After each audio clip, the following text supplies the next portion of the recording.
நிறைய பேர் இங்க கிறிஸ்தவ குடும்பத்துல பிறந்து வளர்ந்து ஆண்டவருடைய அன்பு உனக்கு ரொம்ப தூரமா இருக்குது. ஒருவேளை உங்க அம்மா அப்பா கிறிஸ்டினா இருக்கிறதுனால ஒருவேளை அந்த அன்பு உனக்கு புரியலையா என்னன்னு தெரியல.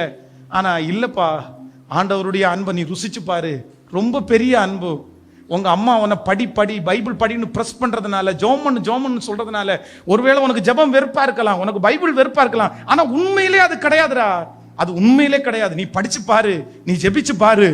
அதுக்கப்புறம் உங்க அம்மா அறியாதது, உங்க அப்பா அறியாதத நீ அறிஞ்சுக்குவ.